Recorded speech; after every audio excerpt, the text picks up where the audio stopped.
Hey everybody, it's Tripl-L and hey, welcome! Let's talk My Hero Academia, Chapter 206, the conclusion of the third round. And before we get into the big talks of this chapter, let's just first take a second to appreciate this panel.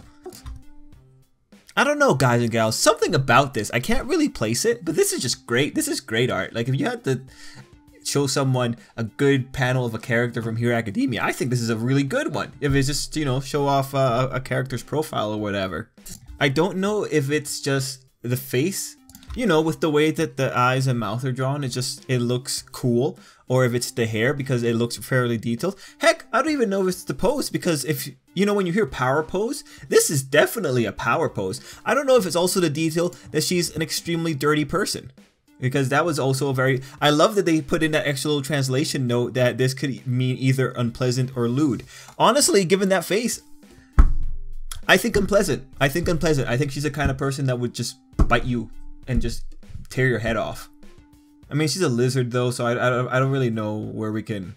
how we can work a lizard into that. All things considered though, and like on a note of like absolute seriousness, I really hope she's not related to Spinner. It's just the texturing on her suit has Spinner's texture, so I'm just concerned. I hope she's not related to Spinner. Although Spinner's like probably one of the better people to be related to. Honestly, we're gonna start talking about that. But yeah. Anyway, let's put this girl aside. Tokage. We'll have enough to talk about next week. If she is a, what did Monoma say? If she is an extremely dirty girl, we'll have enough things to joke around about next week. Let's all grow up for a second here and talk about this chapter. So yeah, ultimately with this chapter, as I was reading it, especially for the first half, I felt really stupid. Mostly because I thought this wasn't going to go as far as it did. Specifically, I didn't think that this was going to turn into Shoji dealing with Pony. And someone pointed it out in the last chapter during the comments that Pony was flying. I did not notice that at all until this chapter, so whoever noticed that earlier, good job on that one. But yeah, I feel pretty stupid because I didn't think that we were going to spend half the chapter watching how Ojiro got caught, and then I thought everything was done. I thought it was just going to be put away, so I feel bad because we got some legitimate action here, especially from Pony and Shoji, and I just feel bad that I discounted them so quickly on that. I just thought with the big things that happened in last week's chapter, I thought it was gonna be a draw.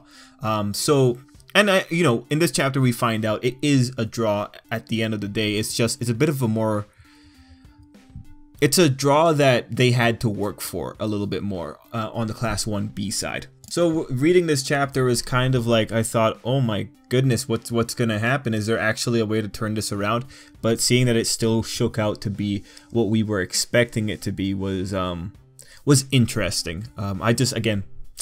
I didn't expect this much. I didn't expect this much would be happening when the conclusion was already pretty much set, because because of this desperate situation, we got to see a few interesting things.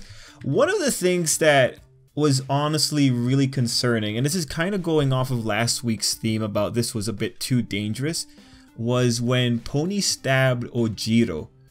Something about that, man, just rubs me the wrong way, because this is a little bit different than just tossing kids around. Like, Ojiro got stabbed, and I know it's that thing where you're gonna say, well, this is a training exercise, they gotta get a little bit rough, but at the same time, I'm thinking about the way that Izuku gets scolded whenever he uses his quirk, and I'm thinking about Recovery Girl. Recovery Girl's thing, she doesn't magically heal people, she boosts their current healing, and I'm just thinking with the kind of injury that Ojiro took here, mind you, honestly, given all the things that we've been seeing from these fights, is not the worst injury.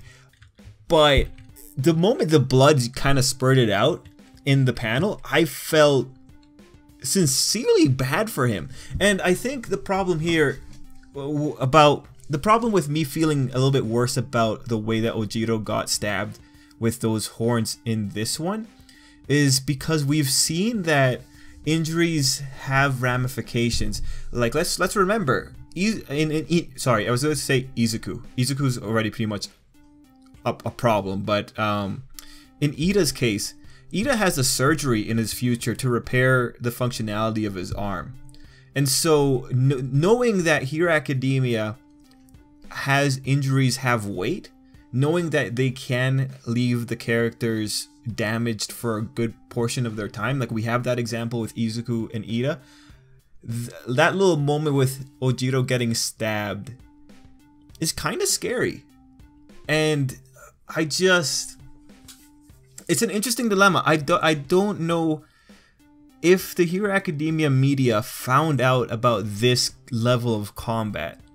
How would they feel, right? I'm wondering, but at the same time, this is also a world that's okay with watching a bunch of kids beat each other in the face and calling it a sporting event. So, you know, maybe they're super okay with it, but at the same time, this is different. This one's a little bit different just because the blood, or at least the blood's making me think it's a little bit different. It might be a bit of a bias on my side, but that part really bothered me. So I do wonder what the reflections are going to be, because now we know for sure they're confirmed. We're going to get some reflections going on from the teachers. I was very happy to see that some people also agreed with watching the kids get scolded, and someone brought up a really good point about Izuku gets scolded for his recklessness. It'd be good to see other people get scolded, or it'd just be fair. I agree, totally agree. I want to see it. All things considered though, I don't think Pony's going to get scolded for the attack against Ojiro, because again, it's a combat situation. But when you see Ojiro in the jail cell, it's not the nicest image of Ojiro. That feels really bad. Anyway, enough about that. Going back to talk about just characterizations, Pony had a lot of inner monologues here. I thought it was good. I thought it was worthwhile, but mind you, they're not a deep characterization, right? Because it's mostly Pony reacting to a situation and strategizing about what to do in the future. If anything, what you can say when you see that is, okay, Pony's really good in a really stressful situation, which is worthwhile. Honestly, going into this one, I didn't think Pony was going to be this pivotal, and I think that's good. I think it's good that the author is able to subvert some expectations on my part. I'm not sure how it works for you guys, because you guys might have other expectations, but I do appreciate it whenever the author pulls it off. And this level of competence, I honestly didn't expect it from Pony. So a great surprise all around. It really shows that Class 1B is a force to be reckoned with, even though you know, Pony isn't exactly the most overpowered person. And I do want to again say I like the idea of people moving or lifting themselves into the air thanks to the logic or the laws of physics of their own quirks or projectiles. I really like that idea. I think it's kind of goofy, honestly, like, you know, Tokoyami being lifted by his own shadow and his shadow levitating because it's connected to Tokoyami, and then Pony being able to stand on her horns. I do find it a little bit goofy, but I think it's insanely creative. One last note in terms of characterization, potentially for Pony, but it could be for Choji as well. I need to see a second and third translation because I don't fully understand who was supposed to be talking here. But it's specifically when Pony is thinking about her plan. We have the panels of Shoji, and over top of them we have the comments, if I lose, losing would be, and then it doesn't really continue there. But the way that the panels are structured, it makes it seem like it's Shoji thinking that. But it's kind of hard to tell because Pony's the one that's having that inner monologue the whole time, and she's thinking about not losing. So I'm of two minds on this. If it's Pony talking, I don't think it adds to... Oh, well, no, it would add that she's like conscious about this whole thing about losing to Class 1A. If Shoji's thinking it, it seems to be that it could be pointing to something darker.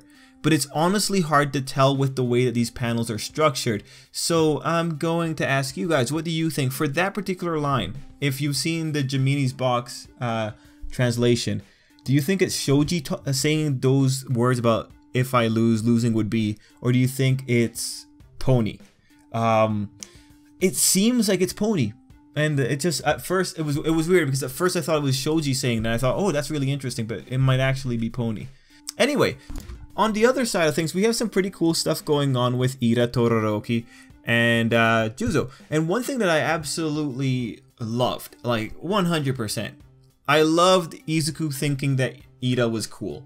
That is so nice, man. I like that little touch. It just reminds you they're friends at the end of the day, and going along that spirit, you had ultimately Todoroki and Iida reflecting about their performance, which again is really cool. And I actually really like this little dynamic that Iida is developing with Todoroki. I think it would be really cool if you pivot Todoroki away from Izuku and put him with Iida, because I think those two have enough shared experiences that you could have some kind of cool conversations between the two. Mind you, Iida and Todoroki both happen to be very observant of Izuku's behavior, and that dynamic can still exist there.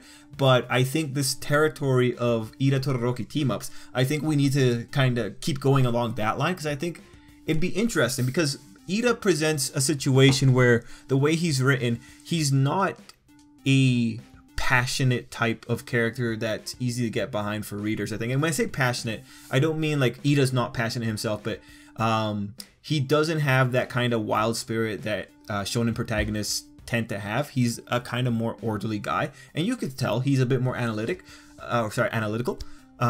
So putting these two together, you just get to see a bit of a nuanced type relationship, because Iida would be more of a very careful character, whereas Todoroki's also kind of a careful character, but because they have that similarity, you'd get to see the different ways in which a character can be careful. And I think it'd be really cool to be able to flesh that out. Now, mind you, I don't think that's the most interesting thing to see play out, but it'd be nice to have these kind of little moments in the background. I'm very excited about it. I think seeing the different species of careful, or the different species of reflective or somber, I think would be worthwhile, because Izuku, his rhetoric's a bit caught up with the whole living up to All Might thing, and he gets more impassioned than, well, he has to get more impassioned more often.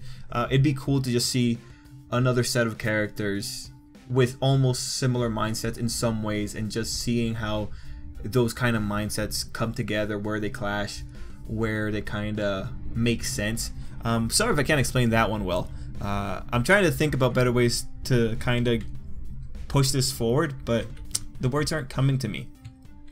Anyway, those two have great moments in this chapter, and it's made better with Juzo at the end just finally saying that he has no idea, or he has an idea, but it's difficult for him to deal with these two, and them saying that, you know, they would like to have a rematch. I think that's wonderful. I think that's great. At the end of the day, it's reminding us like, hey, these are just training exercises, and the point of it's to grow, and I like that spirit of camaraderie. You compare this guy to Monoma, and it's like, it's night and day. Obviously you're gonna like Juzo more, because Juzo's way more respectable than that little, okay, not gonna say it, but you know, he's more respectable. And it's just little moments like this that make you really appreciate people who are nice. And actually, I'm just going back through the chapter, and that's pretty much the end of it. We're going into the Bakugo fight, and the thing here is that Bakugo's come up with a plan. So I'm very interested to find out what this plan is. Honestly, I feel like Bakugo should be able to win it.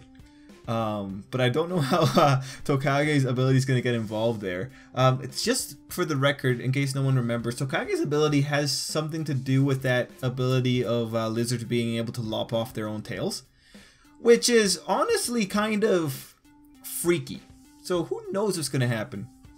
And if she's a dirty person, oh man, if she has her hand just like coming off her body and just walking up to people, oh, that'd be so creepy.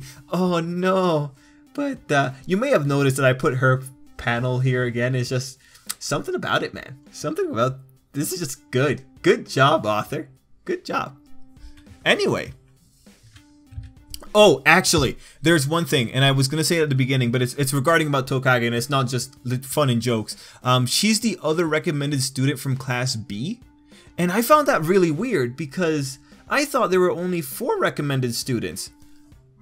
And so I went up and I looked it up, and up till now we have known that there were 4 recommended students. Now in my mind, I had assumed that Inasa was included in that count, meaning that at UA there ended up only being 3 recommended students. Those being Momo, Todoroki, and Juzo. So Tokage was definitely, how would I say, she was definitely a surprise to be a recommended student. So I don't know if there's any information that contradicts this, but I think it's just an issue of, probably on my side, I misinterpreted information earlier. But I think I have to reread some stuff because that was so weird. I thought the wording on one of the descriptions of those recommended students made it that it was only the first 4 in Tokage. Yeah, no, that was a surprise. So guys, let me know about that if you have any opinions about Tokage being a recommended student. If anything, all that should tell you is that her quirk is probably relatively overpowered, because let's face it, in terms of patterns, Todoroki overpowered in terms of just the area of effect. Juzo overpowered in terms of area of effect, like it's ridiculous. Momo overpowered in terms of versatility on top of just general computation ability. So this is kind of scary on this other. Oh my god, what if she, instead of lopping off her own body, she can lop off other people's bodies? Like, you know, she activates her quirk and everyone's heads start just floating off their heads. Or sorry, everyone's head just starts floating off their bodies. Or their arms just float off their chests. Oh man, that's... yeah, she's dirty, man. Anyway, yeah, guys and girls, that's pretty much it for me. Let me know what you thought down below, and till next time, I hope you have an absolutely great day.